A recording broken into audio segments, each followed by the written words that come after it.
Welcome back to the Ty Gatewood podcast. I am Ty Gatewood. Yes, my head is shaved, and I'm here with Conner Ensign. Con. Con, as the people call him. Con. I love that name. Dude. I got named that freshman year. Yeah. I'm going into senior year. Dude. People around school be calling me Con. I'm like, no. How do you know? You don't even go to Young Life. Yeah. Yep, and I'm going to call you at after high school, too, so you just better be ready. Get a call from Ty Gatewood, be like, hey, Con. Yeah. Tragic. Well, we are here with Conner. He's going to give a little bit of his testimony today. From becoming a Jehovah's Witness to a Christian full believer in Jesus Christ. Yes, sir. So we're going to get into it. Oh, where do I even start? My family was... Okay, my mom's side was Jehovah's Witnesses. Okay. So my dad's side was Catholic, but they never really cared about any of it. So they just went to a Catholic church, but my mom's side was Jehovah's Witness. My grandmother, the biggest Jehovah... It's always the grandmothers. Yeah, I know. You always hear about them. But freaking... I'm like 5 years old. I get taken to a Kingdom Hall. That's what their church is called. It's called Kingdom Hall. Yeah. And I'm like, dude, what is this? So growing up, I was around Jehovah's Witnesses. My mom never forced religion on me. My grandmother forced religion on me. Okay. And grew up to about 13 years old. I just had an 8th grade fallout with a girl, which I feel like probably shouldn't have happened. Wasn't my fault, but it happened. And at that point, I'm like, you know what? I'm going to start following. I'm going to just give this Jehovah's Witness a try.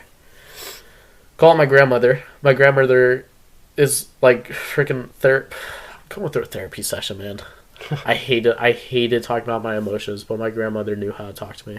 Yeah. And a few months going by, we started reading and we started studying. And what Jehovah's Witnesses believe is that God is first, and then Jesus came second. They're not the same. They're not the same beings. So the Trinity is not a... They don't believe in the Trinity. Okay. They don't celebrate birthdays. They don't celebrate anything. Why is that? What is the point of that? Some kind of law in their Bible is called the New Translation. Okay. And they don't read any other scripture except for the New World Translation because it aligns with their belief. So they don't have courage to look outside of it and find out if it's really true what other things say. Okay. Even have that thought process of this could be wrong. Yeah. I don't know why. I guess it's just like a religious. It's just a religious belief, I guess. Can't celebrate birthdays, so it's my birthday, and I'll get a text, "Happy birthday" from my grandmother. My mom got baptized, and she ditched everything she believed in to celebrate my birthday. Which, W mother. Yeah. W mother. I know. Birthday party! Yeah, but my grandma, jeez, little Pete's, man. I'm turning 14. Celebrate a little bit. Yeah. And literally, I met this girl, and we go on. It started end of freshman year. We started dating May 5th. End of freshman year. And we're going on. It's a rocky start. All right. Yeah. Don't judge me. Got back with her 3 times. Broke up 4 times. Ooh. Yikes. See, I love hard. Yeah. But literally, a few months go by. It's now August 7th. I have everything memorized. August 7th, 1:01 in the morning. I get a long text, like A+ on that essay, bro. Like, give that to an English teacher, you're passing. Okay. And it was, oh my gosh, bro. It was just the most BS reasons I've ever seen. Yeah. Just to break up? Just to break up, bro. Like, if there's another guy, just tell me. And we break up, whatever. I had hangout that day. It was a Wednesday. That day, I take a few pictures, and, like, looking back at it, you can see the pain in my eyes. Yeah. Because, like, I really love that girl. No, I get that. It's like... You said dating for 4 years, right? On and off, right? Yeah, 2 years. 2 years on and off. But this was the first breakup. August 7th of, like, 2024 or something. Okay. Freshman year. Freshman year sometime. Yeah. Now, before sophomore year started, broke up with me August 7th, and 2 weeks later, I get a call from her. You want to get back together? Yes! Let's go! Because I haven't forgot about her. So we get back together. It is now... We're going into my most depressive state, like, known to man. And it is sophomore year, beginning of sophomore year. It's August to November. I'm still doing this Jehovah Witness, by the way. I'm still doing all of this. So you're still, like, studying with your grandma? I'm still studying with my grandma every single day for, like, an hour or so. Oh, wow. That's... Yeah. So, like, let me ask this then real quick. Like, what would you study, like, necessarily? So the app that they use is called jw.org. It has 54 lessons. Okay. And each lesson takes about an hour to get through. So that's what we went off of. It's different topics, different subjects. Okay. About what it's like to be a Jehovah Witness. We'll get more into that after the testimony, though. Okay. Because, it's the weirdest thing ever. All right. So it's coming around October, November. It's around Halloween time. I remember this. We break up October 15th, 5 o'clock in the afternoon. And I'm actually at her house. But the thing is that she broke up with me, but still kept me in her life. She was like, oh, I'll still kiss you. I'll still hug you. I'm like, that's not really a breakup. You're kind of just manipulating my heart. Yeah. And I still loved her, like, a lot. And pretty much what happened is that I would call her every day because I get nothing. I literally put in so much effort into the relationship and I got nothing in return. And I call her one night and I go, what you doing? It's 1 o'clock in the morning. I go, what you doing? Like, are you able to call later? She goes, probably not. I'm doing dishes. 1 in the morning. I look at my phone. It's 1 o'clock in the morning. And I was like, all right, whatever. So that's the first time I've ever cried for that girl. First time ever.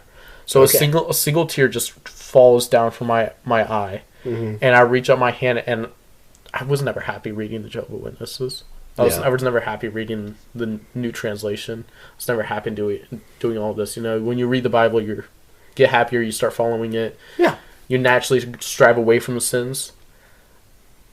I actually smoked with her and did a lot of things with her while reading this, and I had no pleasure. Like, the hole in my heart was not filled when I read the new translation. So I reached up my hand, like literally reached up my hand, and I went, whoever's up, Greeks, Egyptians, someone's got to be right, man. Right. Someone's got to be right. Whether it's a loving God or a wrathful God, someone's got to be right. Yeah. Even the atheists. And I said, if you're real, please help me, and then right to sleep. So now after that night, every night I have a knife to my wrist. I still have the knife, but I use it for fishing. Oh, okay. I still have the knife, but I have it to my wrist. You ever seen 13 Reasons Why? No. Girl kills herself. That's what the first 2 seasons are based off. Girl kills herself. Oh. She kills herself in the bathtub, full of water, and she slits her wrist. That's exactly how I wanted to go out. So every night I have a knife to my wrist. But right before I'm about to do it, I put down the knife and go straight to bed. Every night. Like, I'm like, all right, today's the day. No, tonight's the night. Yeah. And I go, put down the knife and I go straight to sleep. Something was keeping me from doing that. Yeah. And at that time, I had no idea what was doing that, you know? Yeah. What she did to make me feel this way, it wasn't the breakup. It was the fact that she cheated on me with 2 different guys. Okay, so she wasn't the best influence. No, she wasn't, but she still kept me in her life. Anytime she got bored, she would call me up. Yeah. And then I held on to that. Oh, she's calling me. I held on to that for as long as I could. After that, she would call me, and I'd hold on to it, and and eventually I just start letting go because, like, I knew that this was bad for me. Yeah.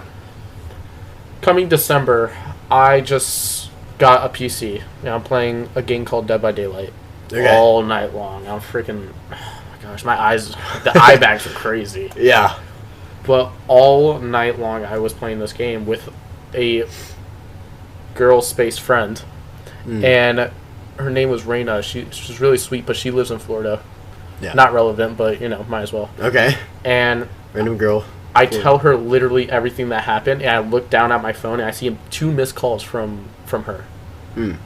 Now, some would say maybe I shouldn't have answered, but I called her back.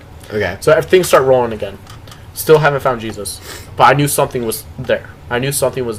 Yeah. I completely stopped the Bible studies. I made up excuses why I should keep stopping, because I knew Jehovah Witnesses was not it. I knew it wasn't, so I just cut it off completely.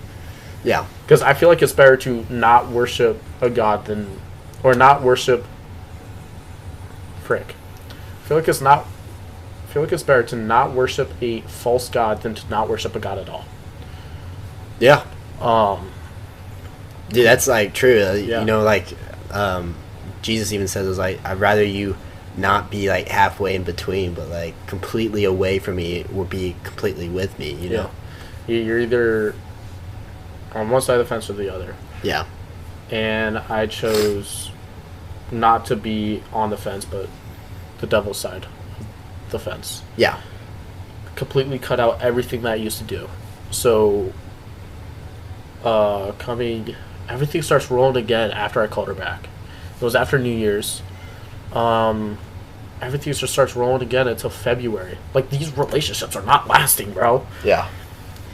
So after each breakup got easier and easier to get over, because you're going through that for so long, dude. I could you not do those were the worst nights of my life, because we would be so strong, and then she just randomly pulls away. Yeah, and that's why I had to deal with for 2 years. That rewired my brain on how I think about relationships, like permanently. Mm-hmm. I fear that is permanently, but she completely pulls away. And I was like, it's gonna be this again. And I knew she pulled away. I was playing Minecraft. Right. And I was building something. And I get a text, hey, I'm not really feeling it today. Well, she's pulling away. So I just did my own thing for like a month or two. Because that's exactly how it happens. Mm-hmm. Pulls away, and then she comes right back. And again, I still held on, because I loved her so much, man. I held on to it for so long. Until she broke up with me in February for mental health reasons. She claims mental health reasons. Went back to a guy, and then that's when I found Jesus. Okay. That's when I was actually handed an NIV Bible. Not from... if certain people are watching this, they would know which NIV Bible I'm talking about, but it wasn't that one. I'll get to... An actual... it was a Christian book. Yeah. And I was handing that to me in 2025. Never really thought of it. Just read it. It looked nice. It's different. Yeah. It's definitely different. Because I was always conflicted between Christianity and Jehovah Witnesses. No matter how many times my grandmother groomed me for Jehovah Witnesses, I was still conflicted between both. Mm-hmm. And I feel like that's what pulls me to Christianity more. Is because why would I be so... for 14 years, I've been groomed for Jehovah's Witness, only believe this. But if Jehovah's Witnesses were true, then why do I still have the feeling of, there's another one? Mm-hmm. Yeah. So I was like, what? I'm going to give this my all.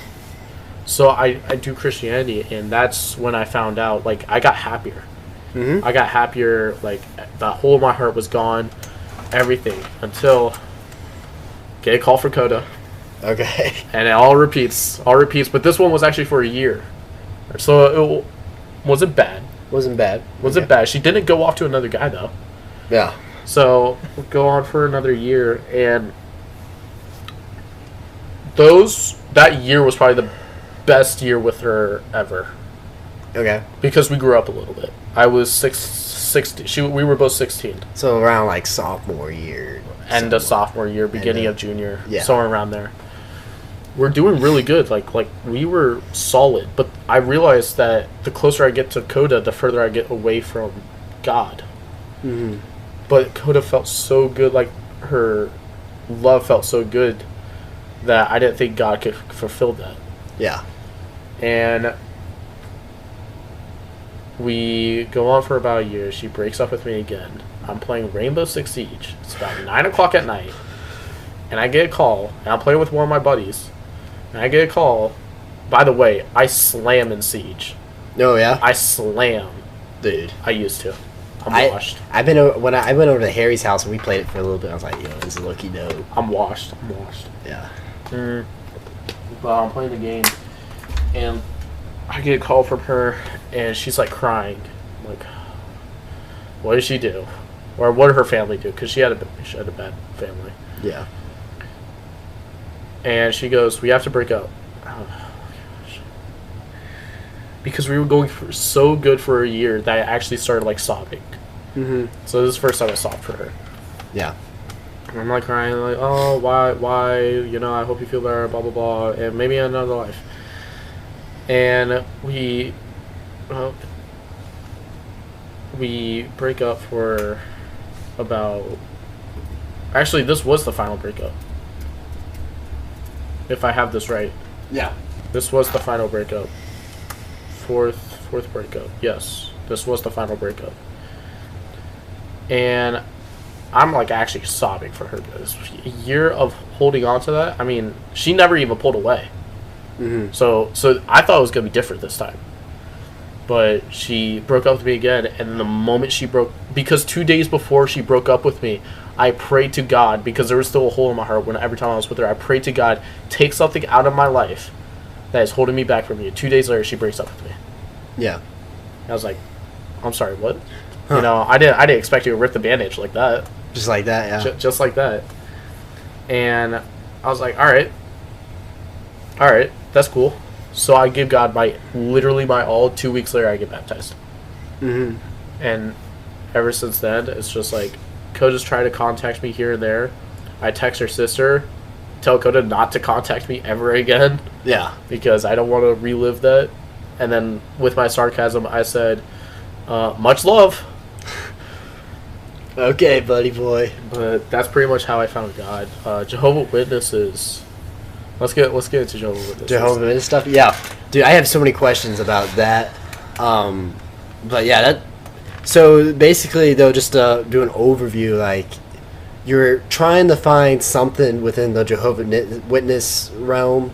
I was like, is this God real? And you just weren't feeling it. And then you were trying to find love with this girl, and it just wasn't working. So yeah. Jesus, at the end of the day, was like the thing, right? Yeah, pretty much. He took away Coda 2 days after I prayed, take something out of my life. And I knew it was from him right there. Because I cried that day, but the next day I was completely fine. Mm-hmm. And I started reading, started doing all these things. Yeah. Now, Jehovah Witnesses, again, they don't believe in birthdays. They don't believe in celebrating. They believe that Jesus actually died on a torture stake instead of a cross. Okay. Yeah, I've heard that. So they're one nail goes through the wrist, and he's hung like this, and the feet are crossed. That's pretty much how he was tortured. Why is that? Like, why is it different than the cross? What was they believe that the original scripture said torture stake. It didn't. It always... Well, also, that was older language. Mm-hmm. You know, but if you look back into Roman history, they always tortured with the cross. Yeah. It was never... They would sometimes torture with the stake, but never under circumstances of blasphemy. Because that's apparently what Jesus did, is blasphemy. Jesus was perfect. He did no wrong, except for they thought he was blaspheming against God. Yeah. So they killed him for it. Yeah, the Pharisees. Yeah, yeah. Also, if you think he just blasphemed, you know, imagine if he told a little white lie. First of all, he wouldn't be perfect. Second of all, maybe the torture would have been, maybe he killed. What if he just wasn't perfect? He would be tortured way worse than how he died now. You know, you picking up on my done? Yeah, you're saying he would have been tortured way worse than he was. Oh yeah, just blasphemy, like, and he was tortured like that. Like, I deserve way worse. Yeah, well, you got to remember this too, just for some historical. Like, he died on a Roman cross. Yeah, and so the Romans found nothing wrong with him, but the Jews insisted that he should be murdered. Like, kill him. They I want to say Barabbas. I could be wrong. But there's supposed to be somebody else that was actually supposed to be in his place. and that he was actually like a really bad criminal and all that. And and they set him free because the Romans would give the people two options of either set this man free and torture this guy, or free this guy and torture this man. I could be wrong about the person. It might not be Barabbas. I have no idea. But then he was flogged and all that, and got hit by the cat of nine tails, which like glass and stones. You remember seeing Roots in middle school? I wasn't allowed to watch that. You were? Okay, No. so they actually went into detail. You could see the nails piercing his skin and just ripping it off. Now the cat, they only did one whip of just like a nail, or maybe it was multiple. This was middle school. I'm talking about for Roots. Yeah, they only did like one nail. I can't remember. This was a long time ago, but they would wrap around him and just rip off everything. Yeah. Now imagine that in times 9. It was 39 times for Jesus. Yeah, 39 times. I'm talking about like the different strips. Yeah. Just that is terrible.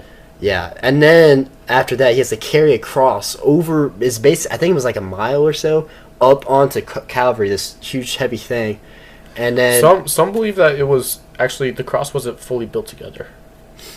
Yeah, so I don't know about that. Some people do argue that, and then they built it like up on the hill or something. But it could have been either. I think he still had to carry it either way. It's still heavy. And then after that, they nailed it in his hands and his feet. They didn't. Your hands don't actually have enough strength to hold your entire body weight, so they nailed him right below the hands in the wrists. Yeah. If they would have done his hands, he would have broken a bone, and he fulfilled a prophecy that he never broke a bone. Yeah. Well, I mean, it's a same general area. Same area, but some people think it was right in the middle, and it could. I mean, they could have. I don't know. Maybe not. Well, we don't also have we obviously historical facts. Yeah, but anyway, like that's like he got it more gruesome than the other two people on the cross next to him. I think they had to carry it up there and then they were nailed, but they weren't flogged and beat. I'm pretty sure beforehand. Was Andrew the one that helped him carry him? I know a person helped Jesus carry. I don't remember, but there is somebody. There was like a citizen out in the crowd. Was it a citizen? Yeah, it wasn't one of the disciples. Yeah, no, I'm not sure what I'm thinking of, Andrew. We got sidetracked, low-key. Jehovah's Witnesses. But you were talking about the stake, how they thought he was the stake. So the Romans would either torture on an X, cross, or a stake. Very rarely they would do a stake. They would do X's and crosses. Now, Jehovah's Witnesses, they looked at the Greek word. What's the old New Testament written? I can't remember what the New Testament. It's written around 30. No, what language? Oh, what language? Hebrew. Was it Hebrew? Let me double check that. It was written in some kind of language, but I think the Old Testament is written in Hebrew. Their app, the jw.org, apparently transcribes it from the original language that they use, and apparently it said torture stake. Yeah. I don't believe that because it's also Greek. It was Greek? Yeah. Okay, so apparently they looked at the Greek word that was used in the scriptures, and somehow that correlates to a torture stake, when the Bible, every single Bible, I feel like has been manipulated just like a little bit. Not necessarily manipulated, but like changed for understanding. Well, sure. All right, I guess I need to ask this then. Like, who founded like the Jehovah's Witness and like wrote the Jehovah's Witness Bible? Because we know from you don't know. Don't know that Jehovah's Witnesses have been around forever. Yeah, I know it came out like a few hundred years after the fact. That's belief, but it's not like with the Bible. You obviously have the Old Testament, which was, I mean, they were written like before Jesus, and the whole Bible is written between a 1500-year time lapse with different people. But then the New Testament was written within the 1st century. Yeah. And so you had, there's a lot of different people, a lot of different things, while I think Jehovah's Witness as a whole was rewritten a few hundred years after the fact. Jehovah's Witnesses were never the original. So, yeah. Okay, Jehovah's Witnesses, they're so complicated. It's like, geez, Pete's. What threw me off is that Jehovah's Witnesses are known to go door to door. Right, and spread the word. That's not a bad thing to do. But the thing is that I actually read on an article that actually multiple articles say the same thing. So that's how you know it's reliable. Not necessarily true, but just reliable. When multiple articles say the same thing by different people, apparently, if you leave the Jehovah Witnesses, you're not like being spoken to by anyone. So the Jehovah Witnesses would not correlate themselves with that person. From anybody in Jehovah's Witness. Which is strange because Jesus says, love thy neighbor, but you're not really. Right, but if there's already Bible manipulation, I mean, why? Exactly. So that's also what Jehovah's Witnesses do, is that they kind of just, they're so set on their belief. I actually called my grandmother one day, and I asked her, this was after I found Jesus, I asked her, is Jesus God? And she goes, honey, you've been through this for 13 years. Like, answer the question though. She goes, of course Jesus is not God. I'm like, all right, give me some scripture, back it up.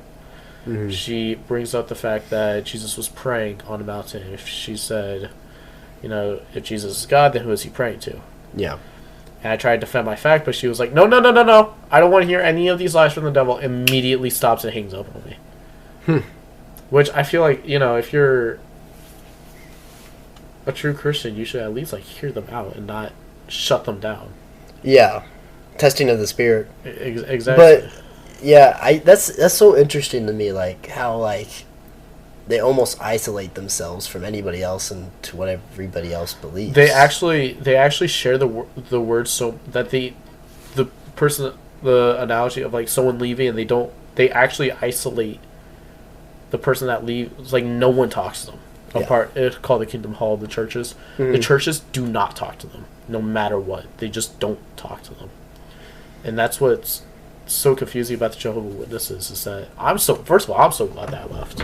Yeah, but it's why would you just not talk to someone because they don't have the same belief? Yeah, it's like Jesus hung out with Judas, who betrayed him, Peter, who denied him, and he still hung out with them. Why? Just hang out with someone who it doesn't matter if they... Yeah, well, I guess the biggest thing is, he was, hanging out with the sinners, Yeah. And the Gentiles, too. That was, him being a Jew is, game changer. Exactly, yeah. Okay, I want to ask you this question, then.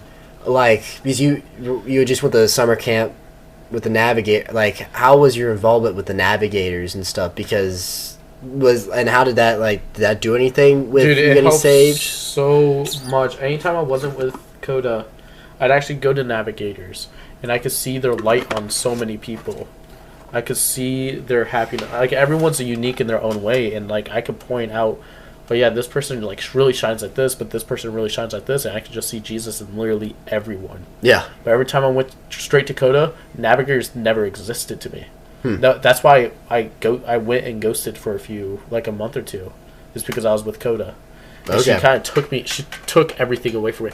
I once actually I kept on going to the gym, and I begged her to come along, but she was like, "Oh no, you can skip this one day." The one day turns into a week. Weeks turns into months, and when you start hitting the gym for long enough, you start wanting to go and get angry that something's holding you back. So I got a little bit upset, and eventually the gym never mattered to me. Yeah. Same way in Navigators. I wanted to go, but at some point, you guys just didn't matter to me. Yeah. And that's kind of what happened with Coda, is that every time I was with her, Navigators never existed. Gym never existed. Anytime, especially God never existed when I was with Coda. But every time I wasn't with her, Navigators, I went to Navigators. I went straight to God. I went straight to the gym. Life just kept on going up without her. Life just kept going down with her. Yeah. And I don't 100% blame her, because what I went through with her built me of who I am today. Yeah. And I don't want to 100% blame. Because some would say you didn't deserve that, but God thinks that I needed that. Maybe it was lessons that needed to be learned. And it built me into the guy I am now. Yeah, sometimes you gotta through the hard things. But it does. That's how God works. It does still linger of maybe I'm not worthy enough. Yeah. like the devil talking, and maybe I'm just like, maybe they're just not into me. The overthinking really hits. Yeah. Like in relationships. And I tried my best to just forget about it, think of the good things. My mind was constantly still on the bad things because of Coda. Mm-hmm. And I don't blame her, because eventually I figured out how to pass up all of this overthinking. And without her, you'd be talking to like a 17-year-old guy who's like the most jolly guy ever. Yeah.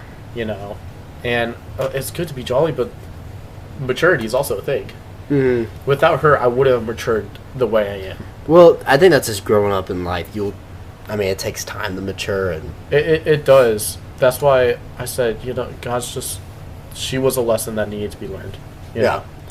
But I guess I need to go more like, how did you get involved with Navigators? What were you like thoughts of? Because I know you went to weekend camp that one time. It was core overnight. Or was it? You didn't go to weekend camp? No. Okay. So like, what were your thoughts on Jesus and compared to now, and how did you get involved? My brother, Ryan. Okay. Yeah. It was my 8th grade year. It was his junior year, and he went to a Halloween party. I'm not gonna say what he dressed up as, but it was hilarious. Okay. That's when I first heard about Navigators. It's like Ryan's going to this place full of like Christians, and this was when Navigators was actually really small, like 10, 20 people. Yeah. This was before. This has got to be like after COVID, right? Right after COVID. Yeah. So small group. Yeah. Well, not right. 2 years after. Because I was in 8th grade. Yeah. And that's when I first heard about it. So the moment I hit freshman year, I went straight to Navigators because they seemed like a really fun group. And I went with my brother. My brother was a senior at that time when I was a freshman, so I had someone to talk to.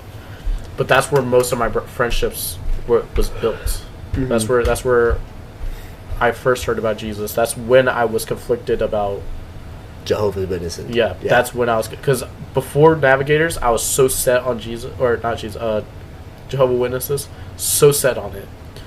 But when I reached Navigators, I was like, because the club would do like that 5-10 minute talk about Jesus. Yeah, I'm like, this doesn't make you think. Right? Yeah, it really did make me think. Yeah, unlike Jehovah's Witnesses, I actually like softened my heart and not hardened my heart of what I believe in. I was like, you know what, this maybe this is it.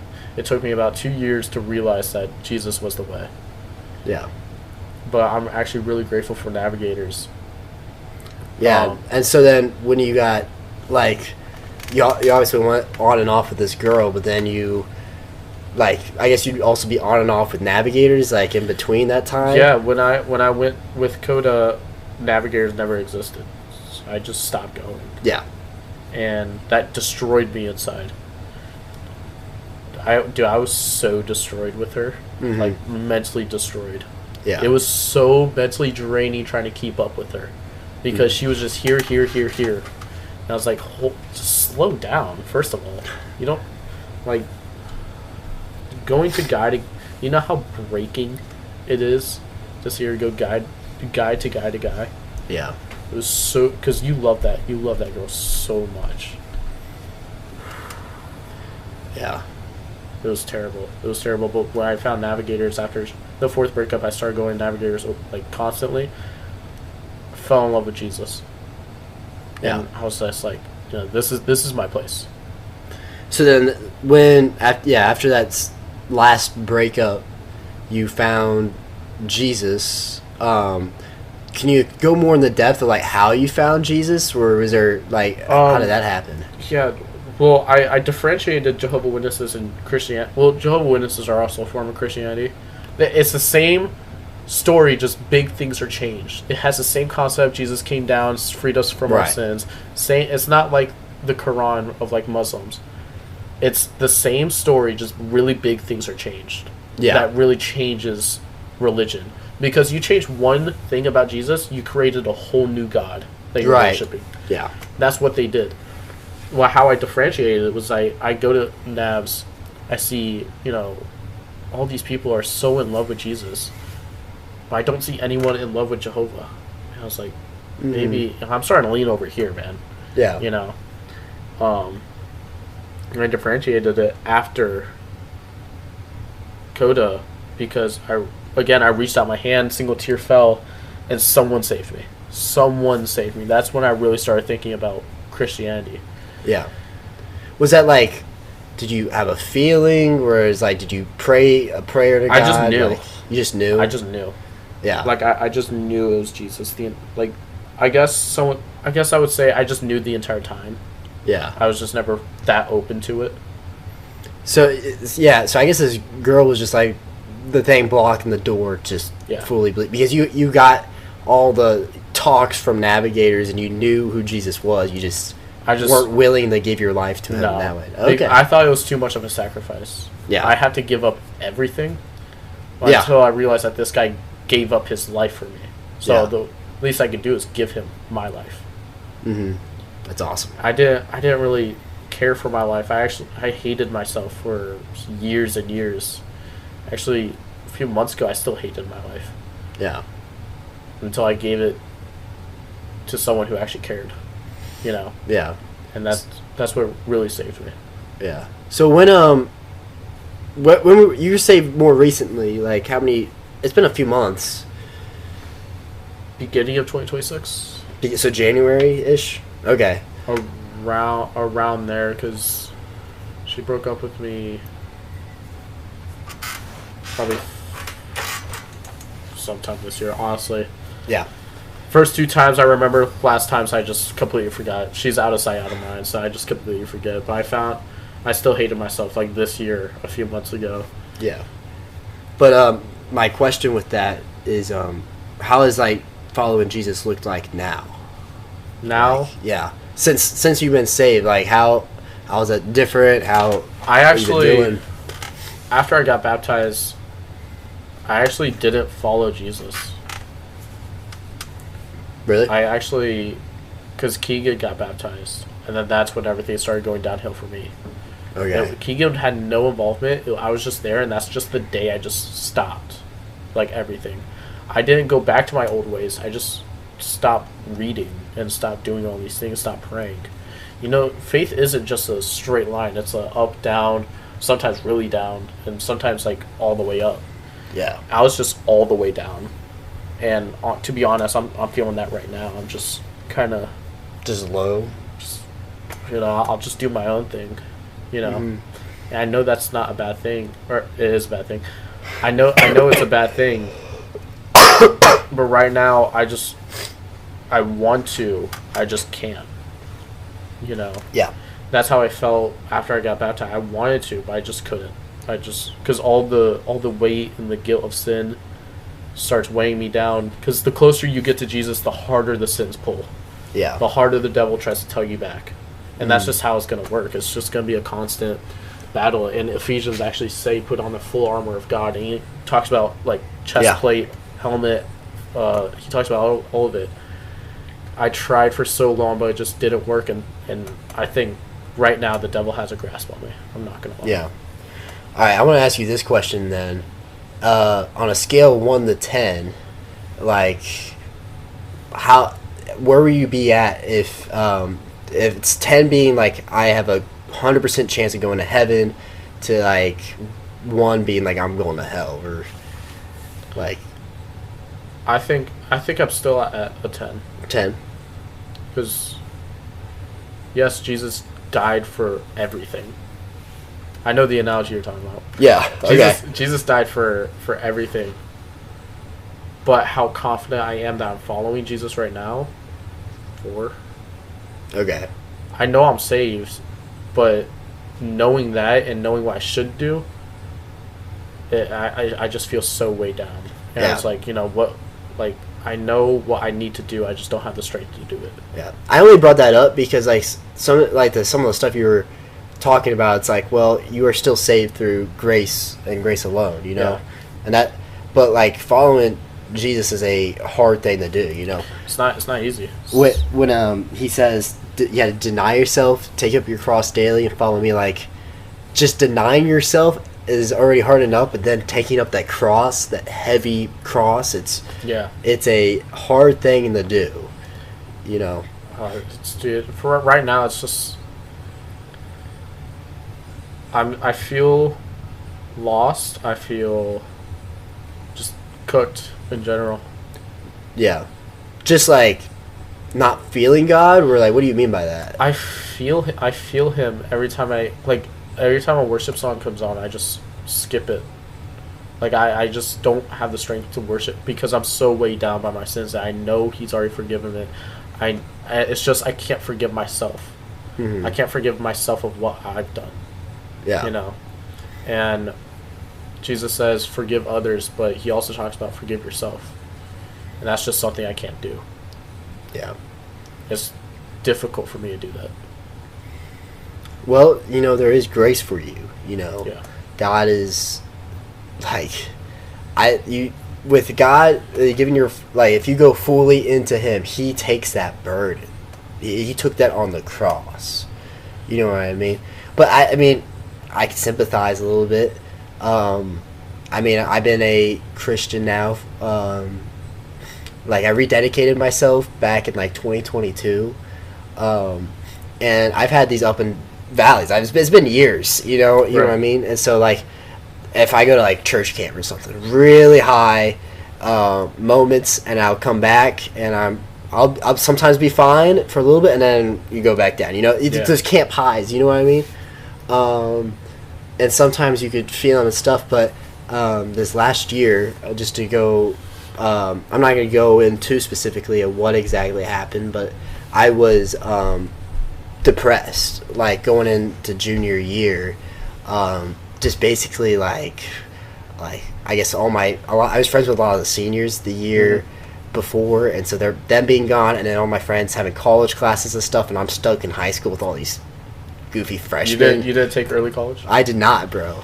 And so I guess in that sense, and then some of the just the stuff that was happening in the world was starting to dig down on me, and so I became I started to isolate myself from I stopped going to Navigators completely back in October, September, around that time, and it was hard, and I didn't think anybody could help me with that, and eventually there's something that happened where I had to talk to my dad, and he's like, dude, are you depressed? And I was like, I don't know, because he's very direct.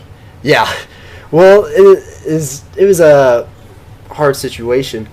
But as a Christian, I thought I had to be a certain level, you know what I mean? Reading my Bible every day, doing this, doing all this stuff. And I was I wasn't that, and I thought I was well, I'm a Christian, so I have to be, I shouldn't have any problems with this type of stuff. And coming out of it and just talking with Josh or Ty Aragon. Which Josh? Mahoney, yeah. Talking about this stuff, it's there's grace for me. And, God takes the burden off of you. And you just have to surrender that all. And now there was a process. Don't get me wrong. After me and my dad talked, it was not an easy thing afterwards, but I was able to almost have contentment with God, in that sense, and just knowing there's nothing you can do to be enough for God. How did Josh say it? God's grace is sufficient enough, and so there's nothing. I don't look at it you are having to read your Bible and stuff. God is there, you know what I mean? And I think the most important thing is community, sticking with some people. I think the body, the arm isn't the body, the armor of God, the church, right? The chest plate? Yeah. Yeah. So that's the community keeping you all together, and Navigators as a ministry, it does the same sort of effect, you know what I mean? Yeah. That's why I think that's important, but I just wanted to say that just because it's there is grace for you, and there's you don't have to hold this burden anymore, you could let it go, and God will take it, He took down the cross. It's I want to let go, but it's so difficult because I get reminded of my past all the time, I'm like, why did I do that? Why did this have to happen the way that it did? You know, and I raised my fist at God one time, actually pretty recently. I was like, why do you do this to me? Like, it's every time. It's like every day I'm carrying around all my burdens, and I try to talk to you, but you're not there. And so far, no response. But I didn't really expect a response. So I guess if you don't expect it, you won't receive. No, that's not true. Sometimes God responds in the different ways than we want him to. You know what I mean? Like, it'd be awesome if God would just like, yo, God, give me, like, let's say if I really wanted a horse, like, God, pony right here, right now. But he's not a genie, you know? And he works in different ways than we realize, and he'll answer your prayers in different ways than you might think he's going to, you know? Mm-hmm. So, yeah. Because I always run away from my problems. Like, if it's relationships, I'll face them head on for the other person. But the moment I don't see any way out, I start running away. Yeah. That's one of my toxic traits, is that I don't want to blame Coda, but I was not that way before her. I don't want to blame her, but I see her in me, of avoidant and just distant. Yeah. And I try not to be. I'm trying my best to, like, keep going, keep moving forward. But running away, going off by myself, driving by myself, I scare people with my driving, especially when I'm being... Dude, the fact that you went to my grandma's house as fast as you did, like, you were there 20 minutes before us, you scare me driving. It was like an hour, 30-minute drive. Yeah. And you just... I recently... Yeah, driving's gotten a little bit bad, too. Like, I race. I went... Top speed for my car is 160. I've reached 145 so far. Mm-hmm. I'm proud of it. But not proud of it because it was under bad circumstances. And yeah, when I had a fight with someone pretty recently, I wanted to go for a drive so bad. It was like 1 a.m. That's just how you like. That's just how I deal with pain. Yeah. I just run away and I just try to forget about it. And I wasn't like that. Again, I don't want to blame, but that's just the way things are. Mm-hmm. And I love just not thinking about it. And until, like, I would sit with my emotions, I'd face them head on for probably about an hour or two. Yeah. Like, I take deep thought into my emotions. But the moment I don't see a way out or, like, anything, go for a drive. Mm-hmm. Because that's just my coping skill. I would actually write lyrics. I can't write music, but I can write lyrics. Yeah. That's another way I cope with it. But the moment I would never do something if I wasn't 100% sure I couldn't do. Mm-hmm. So, I mean, it's just like, I scare people with driving, but I also remind them that I wouldn't do what I do if I wasn't 100% sure that I'd make it out alive. Yeah. You know, if I was 99% sure, I'm not doing it. Mm-hmm. I have to be 100% certain. But when I had that fight, that fallout, I was not sure if I was going to make it. Yeah. But I didn't go for the drive. Something stopped me from going for that drive. I know what stopped me. Like, I know exactly what stopped me. I just don't have the courage to do anything about it. I mean, coping with things is not a bad thing. Right? It's not. Everyone has a way of coping with things. Yeah. You know, maybe speeding's not the best thing to be doing. But the thing is people ask me why I love racing so much. Is that the faster I go, everything else just slows down. I'm forced to focus on the road, and that's what I love about it so much. Is that when I have an issue, I'm forced to focus on the road, so I'm not thinking about that issue. Anything else, yeah. And my gas mileage is bad. I actually need to replace my air filter, so maybe my gas mileages will go up a little bit. Yeah. But like, the faster I go, the slower everything else goes. And that's what I love about racing so much. Yeah. That's what I love about driving for so much. But when I'm low on gas, low on money, I just write lyrics. I just keep writing and just be around. I would never tell anyone my emotions. My mom actually took me to a therapist, and I literally just sat there Like that. Like that. I wasn't going to say anything. She just talked for me. I'm like, dude, why are you even talking about this? Yeah. I don't like talking about emotions, but if I'm in a place where I have to, I will. But with God, it's just difficult because, like, I've never seen him. I know he exists. Mm-hmm. I know with my whole heart that he exists. I just don't think that I have the courage to pray again or read my Bible again or even open it up. Yeah. It's hard in that sense, you know. It's like, I know this God is very much real, but where is he? You know, why don't I see him in places? But, you know, I think there's, you know, like, relationships take time, you know. And it's hard in that sense, but, man, just keep trying, you know.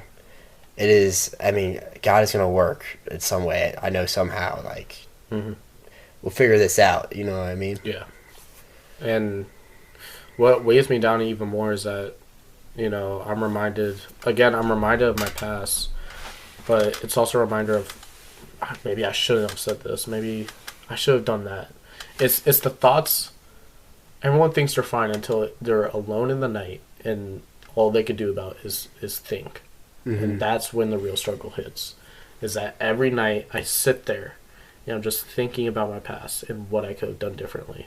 Maybe there's some things I could have said. Maybe there's bridges I can't rebuild because I'm just not ready to. There's friendships that are burned, family members I don't really connect with, you know. And trying to put God into all that, it just doesn't make sense for me. Like, I know he could take away all those problems, but for my brain, it doesn't compute. Yeah. No, I understand that. Like, it's hard. I do want to just mention this. You remember Eric's talk at summer camp? Mm-hmm. Where, like, he had that, like, whiteboard, and it said, like, family, and then friends, and then sports. Probably for you, it's speeding, and then you got, like, Jesus as one of these bubbles. Yeah.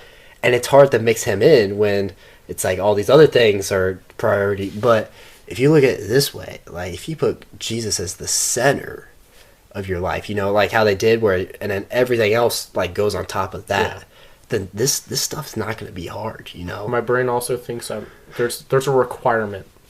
You know, you have to do this. I just don't think I'm doing enough. Like, I would. But that's not true, you know?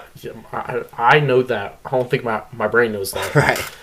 And I would, like, read, like, once a week. I'm like, I'm not doing enough. I'm not praying over my food. I'm not praying in general.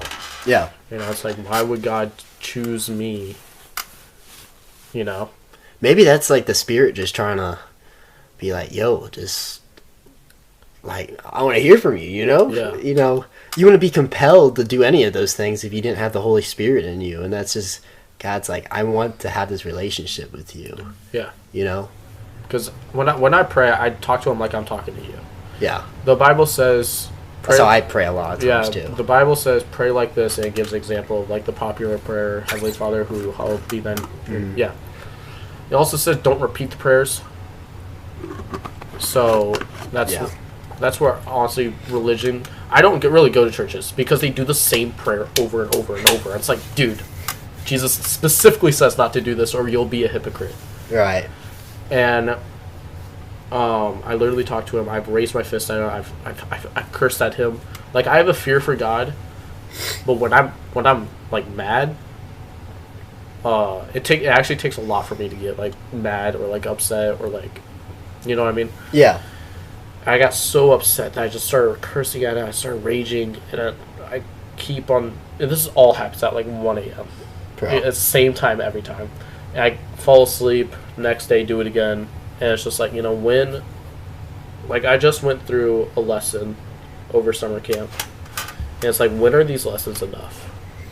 When will I at least have a few months of break of just no lessons? Just let me, you know, do me, you know. And it's like, oh gosh, well, I miss the old me.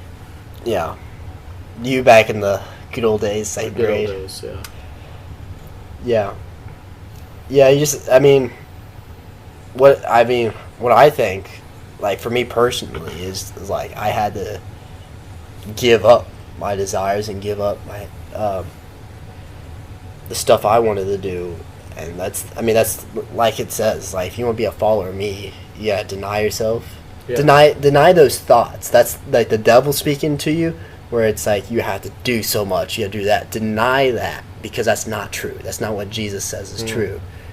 And taking that cross up is a hard thing to do.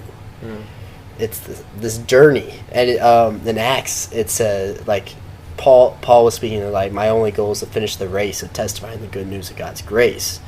And it's like carrying that cross throughout the race. It's a hard thing to do, and the race is your life, you know.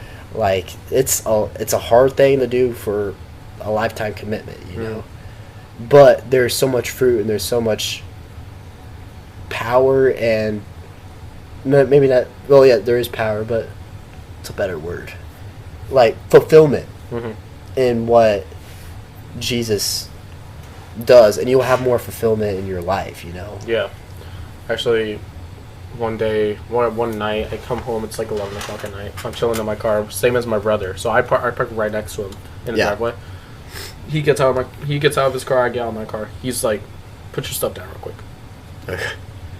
This was when I read the Bible. I put my stuff, my car's wet. I don't want to get my Bible wet, so I put my energy drink and I put my Bible on top, trying to balance it. Right. Never hugged the man in my life, never said I love you to him, and he just gives me the biggest hug. Because he talked to Mia earlier that day, and Mia gave Ryan a little bit of my testimony of how I had a knife to my wrist, and how I just kept going, kept pushing, because that's all I know how to do is keep pushing, keep going. And he's just like, I've seen God work in you. I'm like that hit hard. Yeah. Because I knew that me reading the Bible, it wasn't going to happen for long. Like, I just know. Like, I get that gut feeling. With relationships, I get that gut feeling that it's going to end. So it's like, you know, I had the same gut feeling that something's going to happen. My life has been going too good for 3 days for nothing to go wrong. Something's going to go wrong. Yeah. After he hugged me, things just started going downhill. I was like, all right, yeah.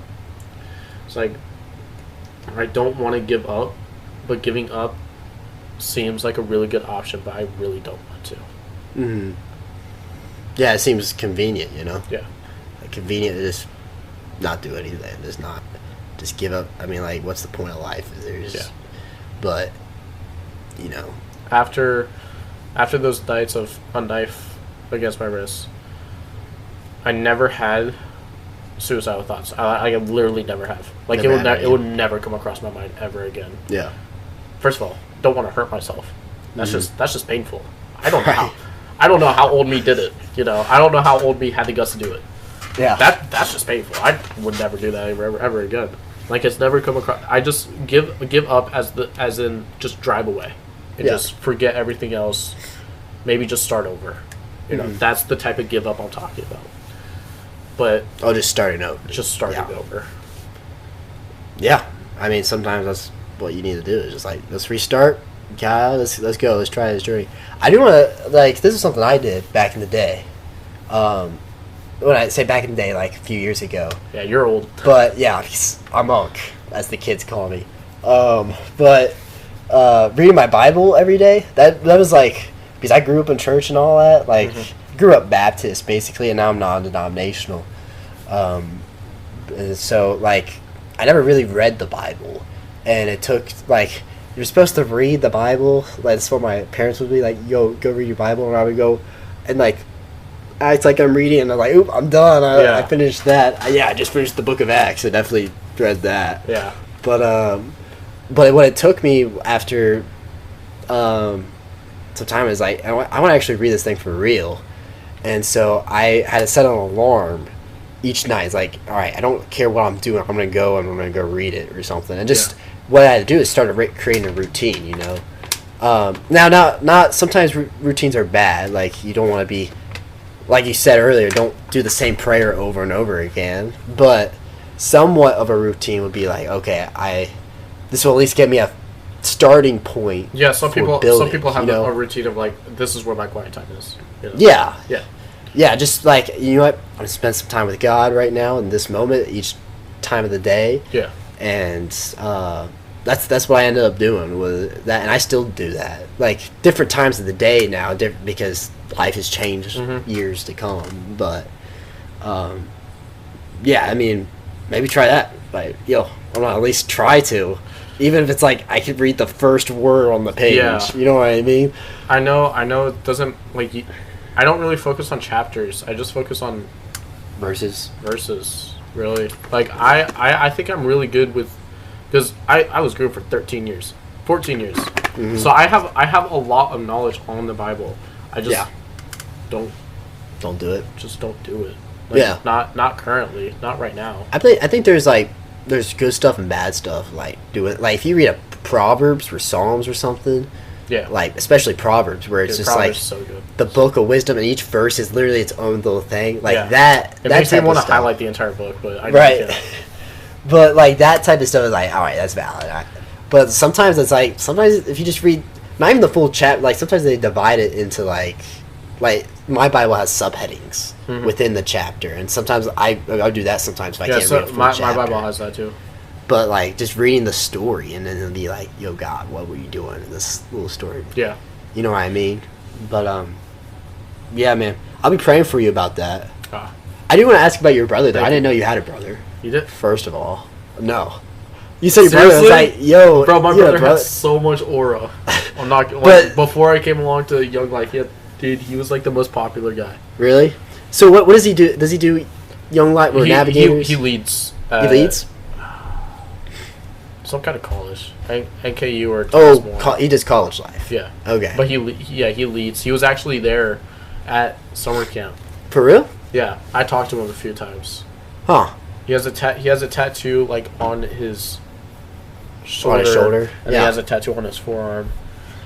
So he's in the same boat with the Jehovah Witness stuff. He was, but he wasn't as influenced as me. He always just did his own thing until he got baptized few years ago, and he just kept on going ever since with Christianity. He was never as influenced as me as I was, but each person has their own stories. I actually don't know what his testimony is. Maybe we gotta put him on the pod. Yo, what's your brother's name? Ryan Ensign, right here. He's 21. Hey, that's fine. We're gonna eventually get Josh Mahoney, who's like 20 million years old, but Ensign. Wait, how do you say my last name? How do you say it? How do you say it? Is it Ensign? How do you say it, bro? I'm sorry. I didn't mean to mess it up. No, honestly, I've accepted it at this point. What is it? Ensign. Ensign. For real? Yeah. Dude, I started this podcast with Ensign, bro. You didn't correct me. I honestly don't even care that much. It's been going on for years. I was like, they announced on it's spelled Ensign. I know, but it's sound. If I were to write it out how it sounds, it's Insin. Dude. But honestly, it's been good. Dude, the freaking announcements said my name wrong. I was like, yep. Maybe that's why, and I just accepted it because that's how I've always heard. Yeah, that's all the me. Teachers. That's me. Yep. Bro, that's summer. My brother at summer camp was really fun. Yeah.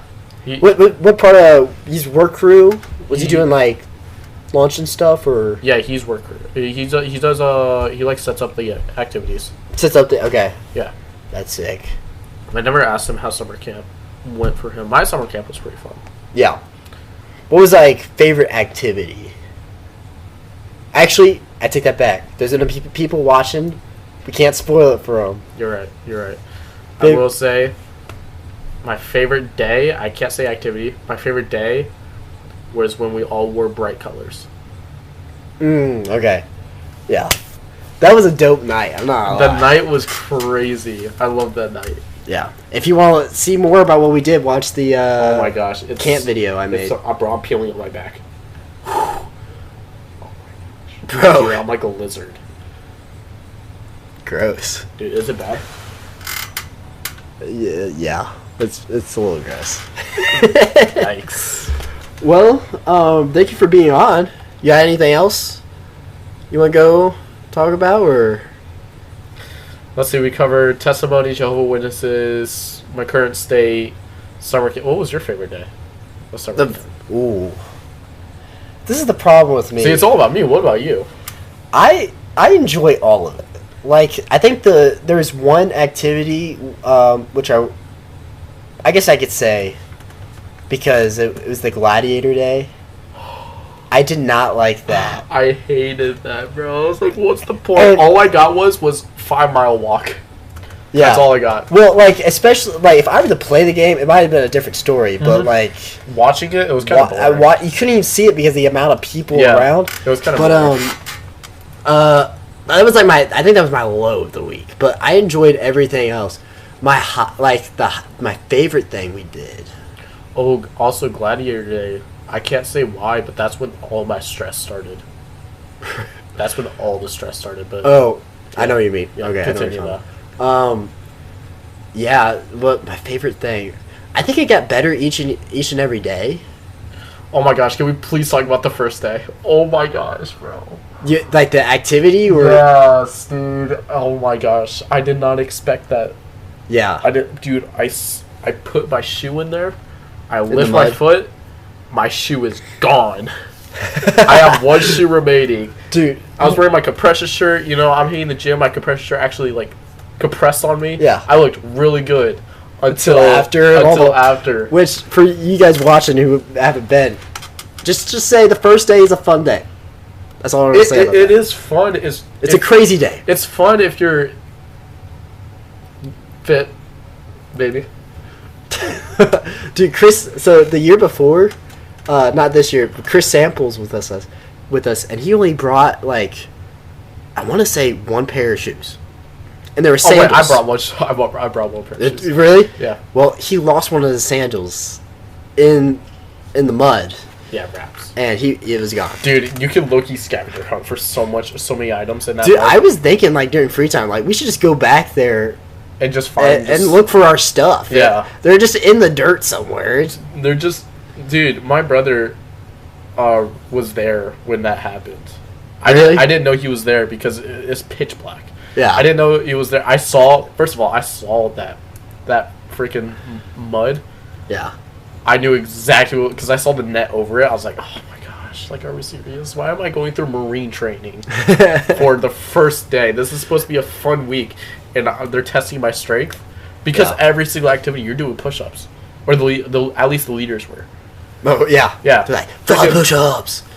At the very end, I'm exhausted. I gotta go up this freaking mountain with a rope. I was like, oh. Dude, the ending wasn't even worth it. Dude, I thought it was awesome. I got no speed on that hill. Right, you're a speedy guy. You just too slow, I guess. Yeah. It was way too slow for me. Honestly, like we can't go in specifics though. Yeah, the activity wise, like it's gonna be that or the dancing part. You know what I'm talking about? That night was so much fun. That night was fun. I remember like the first time I went, I was like, wow, this is sick. Actually, that night's where not my drama, but other people's drama started. Right, sure. Camp drama, whatever. Camp drama. Whatever. But anyway. I'm not much of a drama guy, but that drama, like, that's big drama. Yeah, that's juicy evil for me. Yeah, I don't do drama. Well, I think we'll end it there. Yeah. If that's good with you. I got nothing else to talk about. Yeah, he's out of stuff. Ready for the school year, I guess? Senior year, bro. I'm actually supposed to get a co-op job. Oh, okay. Yeah. Where are you working at? Nowhere? You don't have a job right now? No. Well, I have a job right now. I actually got promoted to supervisor, so I'm working at 40-hour weeks. Sick. Yeah. I work at a baseball stadium, so I get it's fun. It's fun. But yeah. No, but I got promoted, and actually, I want to work in something in cars. Car mechanics. Not necessarily like just car detailing. I just want to sit in a Lamborghini. And that's all I want. Is Porsche, McLaren. Put the office in the Lamborghini. Dude, yes, bro. I literally fulfill all my childhood dreams of just straight cars. That'd be sick, bro. Dude, if you ask anyone, if I hear the slightest roar in an engine, my neck will snap to it. Like I've ruined moments with a girl recently, and it's like, what are you doing? I'm like, do you not see that? Do you not see that? You don't see that sick car right there? That's a twin turbo. Yeah. Dude, I think I'm taking home builders this year. Oh, it's so much fun. Have you taken it? Yeah, that's why I went through. That was my junior year of home builders. Really? Mm-hmm. Dude, I didn't take it last year because I forgot. It's so much fun if you get the right kids. Right kids. Yeah, the kids is what makes it fun. What all do you? I mean, I know you go through like basically each trade, but like, is there like an end project or something? Do you build? There's something? not necessarily. There's an end project for every. Okay, carpentry. Every segment. Carpentry. You at the very end, you build a shed. Sick. Yeah, it's sick until you realize you have to share it with everyone else. Oh. And there's also afternoon kids, so they also build on top of that shed. So it's literally done within 3 days. Yeah. Well, that makes sense for a the school only setting. the fun thing is that you get to do your own. He'll give you literally most of the time. He'll just give you free time to really build wherever you want. Dude, I'm looking forward because I think that's where I'm going to go after high school. It also depends on the instructor. Our instructor was really laid back. He actually kind of sucked as an instructor, but he was really laid back. He knew what he was talking about. He just didn't teach, so we kind of just figured it out by ourselves. And actually, that's when my depressive episodes came back. I broke up with Coda in the same song, "Sleepless Night" by Powfu and. Hold on, let me look up the song. Bro. Dude, it was stuck in my head. You would see me walk around with an AirPod in. Yeah. With that song just repeating and repeating and repeating. Because I was in such a... You would ask... Phil, I would go into a private room to read my Bible. But after Coda, everything just stopped. It's Sleepless Night by Johnny, MD, and Powfu. Do you know who Powfu is? I probably heard of him. Listen, Deathbed from 2020. No, I don't know. Awkward. Dude, I'm not gonna lie. I'm somehow uncultured when it comes to music, bro. But that song literally was repeating in my so that was pretty much the end of my junior year. Was just that song in my head. Yeah. Until I got baptized. Yeah. Dude, I'm still catching up. Because I didn't get a phone until I was 16. And I had an MP3 player beforehand. Like, yeah, you had a flip phone, didn't you? Yeah, flip phone with an MP3 player for the tunes. But and then now I'm starting to catch up with what I finally caught up to modern age, and I'm trying to I've been listening to that Noah Kahn song, Willing and Able. Willing and Able, dude. That album is just good too. Noah Kahn is just, dude, he's so good. Yeah, he's so good. I could play main on guitar from him. Really? Yeah, and it's low-key dope. I used to play drums and guitar, but I got old. I was like 12. I was like 12 or 13 when I started playing. Yeah. But I got old and I just stopped. I actually broke a string, and my parents were too lazy to fix it. So that's the last of the guitar. Yeah. The drums, it was just in school. Mm-hmm. Like I would get free time and just go to the music room and just play the drums. Okay. Yeah, and then that stopped because school ended, and now I'm into high school. Yeah. Yeah. So everything just kind of stopped for me. Like all my hobbies just stopped. Cross country, oh my gosh, never bring me back. Really? Cross country sucked. You hated it? I hate to run all the time too. But... Okay, I did a lot of sports. I was actually really athletic. I did soccer in 2016, basketball for about 7 years. Half of those were not on a team. It was just me. Yeah. I did a little bit of football, a little bit of baseball, a season of wrestling, 4 years of track, 3 years of cross country. I know there's something else. I just can't remember. Mm-hmm. But it's like I just completely forgot at this point. Yeah. But cross country, dude, you know Oak Hill, the Oak Park Hill? Yeah. Tell me why I have to sprint that 6 times.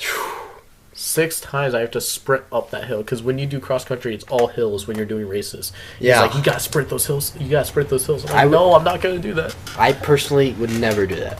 I actually took a trip with someone to Idlewild.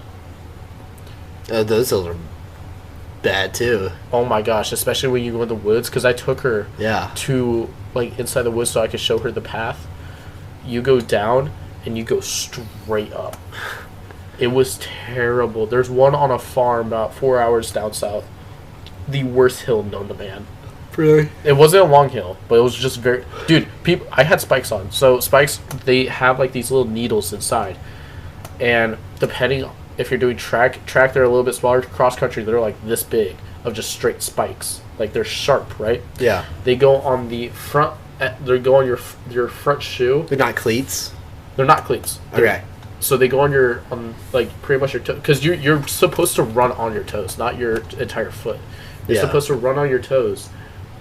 And for people who didn't have that, they actually started falling and slipping on the hill. It was completely dry by as well, but they started slipping. Their shoes fell off.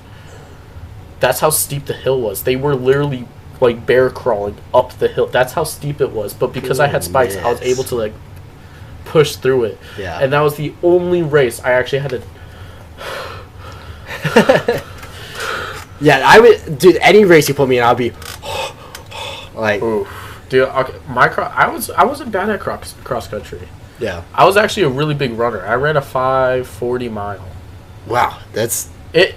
It sounds good but you compare it to like a kid. This kid he was a junior, or no, he was a senior, and this guy's getting brand deals because he runs a sub 4 minute mile.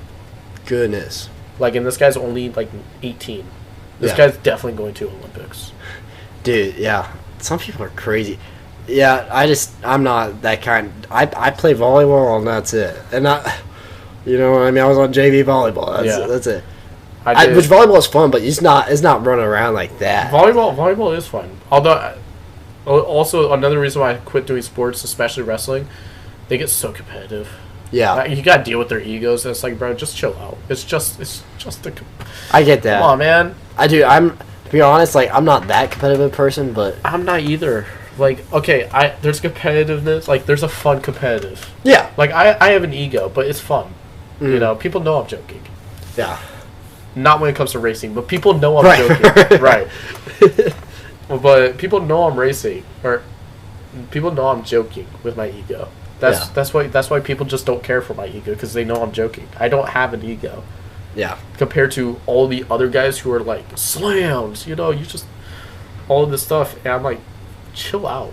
Yeah. You won a competition and no trophy. I think it's worse when like you're playing a team sport and like the other guys are like talking about how good they are and all that. It's like, yo, this is a team effort. If I didn't pass it to you that way, you would have done that. Yeah, they start freaking glazing each other. It's like, oh my gosh. Which sometimes is good, but like sometimes like, it's good to have good behavior, like pump up your team. But there's a point where it's just straight. The problem that started to be is someone were like, yo, I'm better than you. And it's like, nah. Like they were telling me that, but I see them telling the other guys that. And it's like, yo, that's not, like, cool. We don't be doing that. Yeah. We don't be... like, there's one kid that was, like, telling, yo, you suck and all that. And I was like, no, you can't be saying that, bro. Yeah. Pump your guy up. We just had a bad game because it's a team sport. All of us are at fault for this. And not just this one guy who messed up the one time. That's also why I quit doing basketball on team, because I prefer individual like... Yeah, that's why you don't have to deal with any of that. That's why I did track. I'm on a team, but it's also me against me. Yeah. I'm not really... It's just what I can do. That's why I prefer track and cross-country. No, just track. Cross-country, I hated. I hated cross-country for 3 years. I hated it. After regionals, the last they'll ever see of me. Like, no, my coach was like, where are you? Where have you been? Where have you been? Chilling at my house, not dying on a hill during a heat wave. Yeah. My coach had me run... you know what Pleasant Valley is? Yeah. The entire length of Pleasant Valley, all the way up to the light on the intersection of... Hopeful? Yes. 42? 42, yes. All the way up on that... Dude. That's a long way to run, I'll tell you what. It's a 10-mile run there and back. I bet. Dude, I rode my bike down there. It's a long way. It was during a heat wave as well. Yeah. I'm like, are you insane? So I called up my mom halfway through. I'm like, I'm not doing this. Because my heart was pounding. Yeah. Like, there was a sharp pain. My leg was cramping. I had 4 side stitches. Ooh. 4 side stitches. Actually, that's how I PR'd for 540 miles. I have 4 side stitches, but I just didn't care. But during the practice, I had 4 side stitches. Heart is like there's a sharp pain in my chest. Yeah.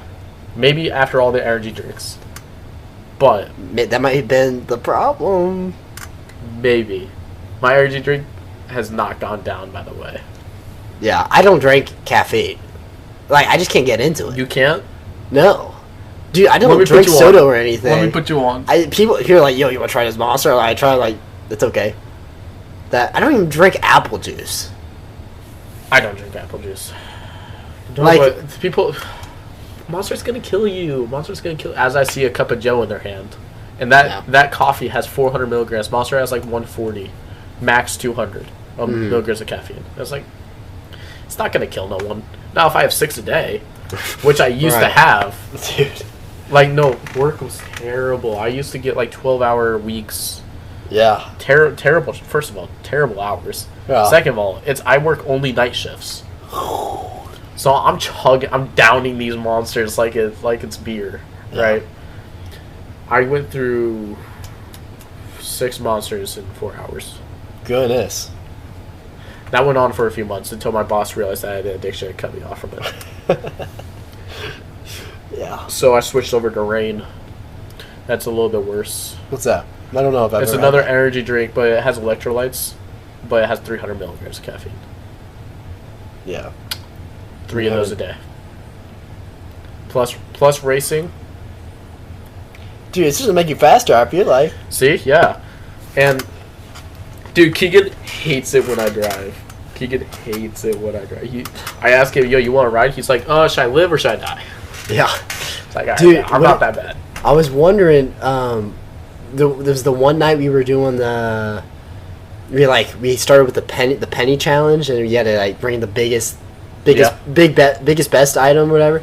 And I was like, man, I'm not ready with Conner no matter what, because you text me and be like, yo, can I be the driver of your group? And I'm like, heck no, I'm not riding with you. Yeah, no, we got our first item within 5 minutes because I was the driver. Yeah. But just realized that the item couldn't fit, so I actually have a picture of it. And Jaden Pointer is in my passenger seat because he's the biggest guy. Yeah. He gets the front seat.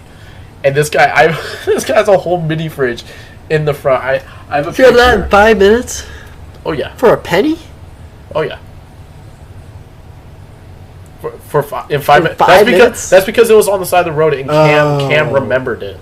So you just took it off their hands. Okay, that's I have a picture. I have a picture of. I still don't think Domino should have won that. That was like. Okay, no, that's just straight bribery. Yeah. That was just straight bribery. They it was either your fridge or my chair. Because our chair was like up there. Your chair was it was a pretty good chair. It was a pretty good chair. It's pretty comfy too. I can't find the picture, but it was 6 of us. First of all, I have my intermediates. I'm not allowed more than one person.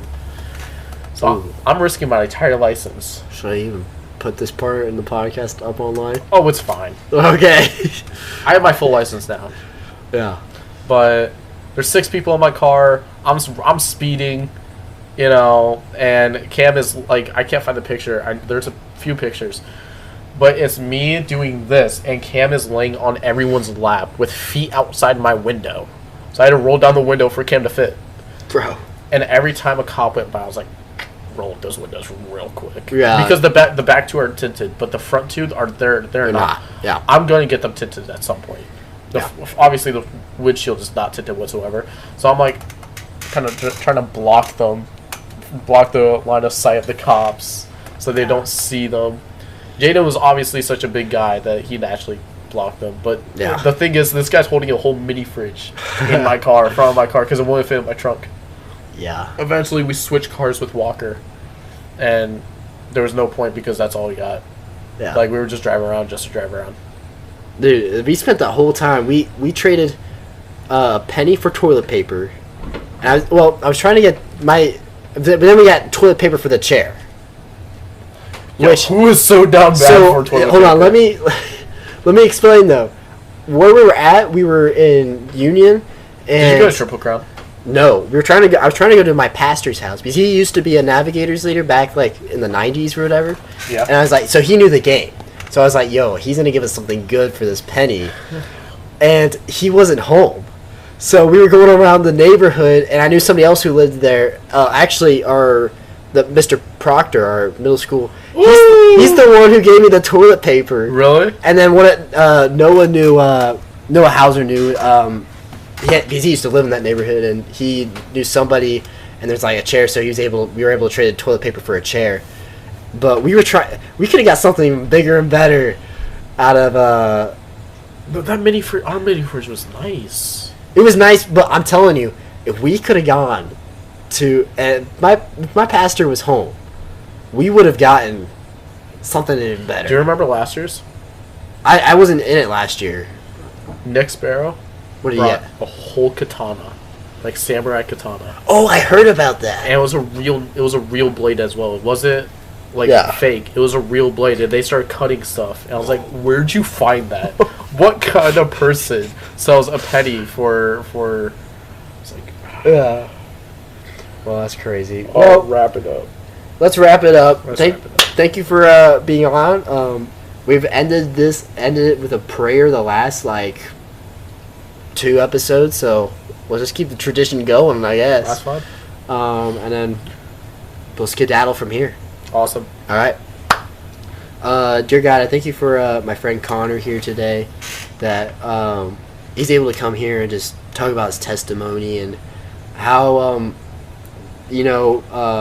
having a relationship with you is it's sometimes hard, but it's sometimes also great, I just pray for Connor as he goes out, that he would be able to find contentment with you, God, to find fulfillment with you as we go throughout the rest of our lives, God. And I pray that you keep working within him, and I thank you for him, and I pray it all in the name of Jesus. Amen. Amen.